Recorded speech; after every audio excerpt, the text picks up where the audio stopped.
My name is Dr. Aldo Pucci. I'm president of the National Association of Cognitive Behavioral Therapists and founder and director of the Rational Living Therapy Institute. Today we're going to talk about how our emotions actually work. And it's important to know how it is that our emotions work, because understanding how our emotions actually work will put us in the right position to do something about our emotions, to make ourselves feel the way we want to feel and to achieve our goals. Because when a person has a mistaken idea of how our emotions work, they try to change the wrong thing. And as a result, not only do they continue feeling this unwanted feeling, but now they're frustrated on top of it because what they're doing is not working. It would be like as though if I went to start my car and it doesn't start, and so therefore I think to myself, well, maybe there's not enough air in the tires. So I put some air in the tires, I go to start the car, and it still doesn't start, and so I think to myself, well, maybe I didn't put enough air in the tires. If I continue down this path, I'll have a car that doesn't start and 4 flat tires, because obviously the tires don't have anything to do with whether or not the car starts. Well, that's exactly what happens when we have a mistaken idea of how our emotions work. We try to change the wrong thing. So let's talk about how our emotions actually work, and that'll put us on the right path of doing something about them. Now, whenever we feel a feeling, 3 things happen, and this is what we call the ABCs of emotions. Now, what's important to understand is that these ABCs apply to you and to me. Now, the first thing that happens is we become aware of something in the ABCs. Now, that's the A in the ABC. So in other words, we see something, we hear something, someone says something to us, we somehow make use of our senses to become aware of something. That's the A in the ABCs. The next thing that happens is we think or believe something about this thing that we're aware of. That's the B in the ABCs. We think or believe something. Now, the way we think about this thing will be one of 3 different ways. This will either be a positive thought, a neutral thought, or a negative thought. So a positive thought about this thing that we're aware of would be something like, hey, this is a good thing. A negative thought would be, this is a bad thing. And a neutral thought would be something like, this isn't a good thing or a bad thing. It doesn't much matter to me. Now, the way we think about what we're aware of then tells our brain how to make the rest of our body feel, and that is the C, the emotional consequence. And it also tells our brain how to make our body act. That's our behavior.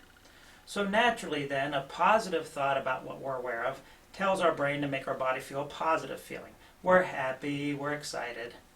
A negative thought tells our brain to make our body feel a negative feeling, depressed, angry, anxious. But it's important to note that negative just means that it's an unpleasant feeling, not that there's anything at all wrong with feeling that way. And a neutral thought tells our brain to make our body feel a neutral feeling. Now, most people do not know what a neutral feeling is because no one bothers to teach us this. But the best word to describe a neutral feeling is the word calm. Kind of like, have you ever sat in front of a television not feeling particularly happy so that you noticed, or upset so that you noticed, but just kind of sat there? That is calm feeling. But if you were to walk up to most people who are sitting there calmly watching television, and you were to ask them, hey, what are you feeling right now? It's likely they'd say, I'm not feeling anything. But remember, the only time we feel nothing is if there's something wrong with our brain and body, like our spinal cord severed. If we're under general anesthesia, which is a wonderful thing if you're having surgery, sure beats without it, or presumably when we're dead. So unless we're experiencing any one of those 3 conditions or situations, what we're feeling there is calm. And that's a very important thing to keep in mind when we're talking about learning how to feel better. So we're aware of something, we think something about it, and then the way we think determines how we feel and what we do. So what are we saying here then? What we're saying is that our thoughts cause our feelings and behaviors. Not people and things and situations and events, but what we think about people and things and situations and events. And this is good news. It's good news that our thoughts cause our feelings and behaviors.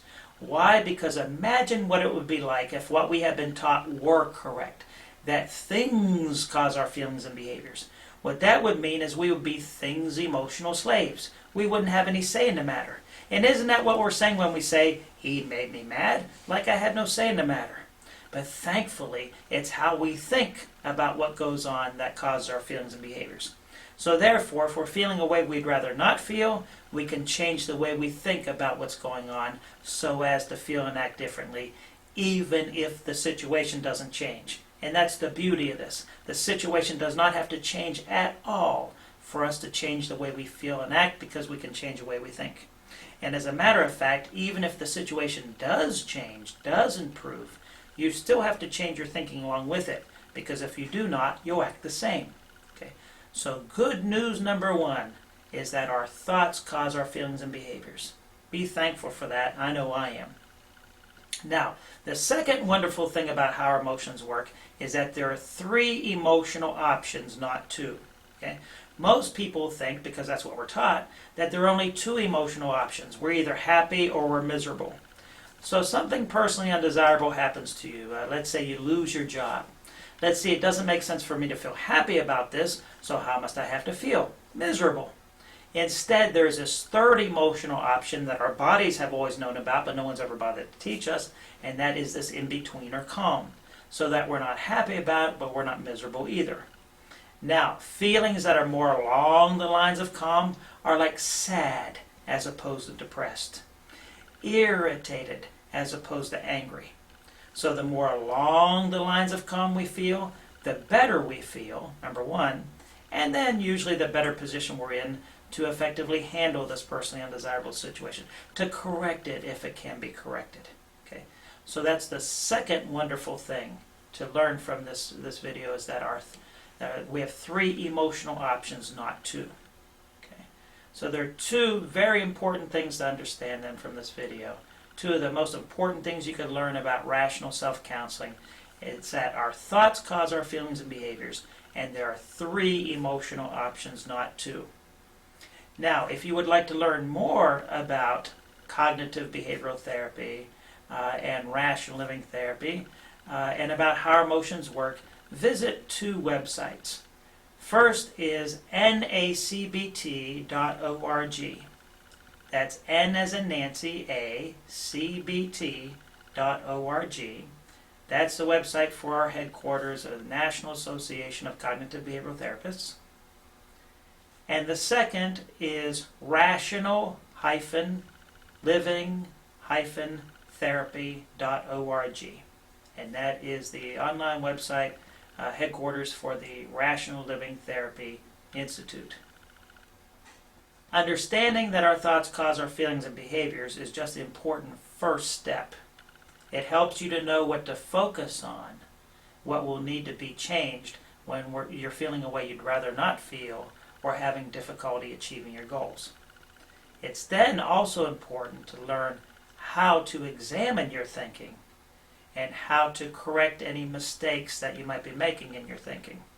And there's information on the Rational Living Therapy website and the nacbt.org website in terms of how to correct those irrational thoughts that we're all capable of thinking that can stand in our way of achieving our goals and feeling the way we want to feel.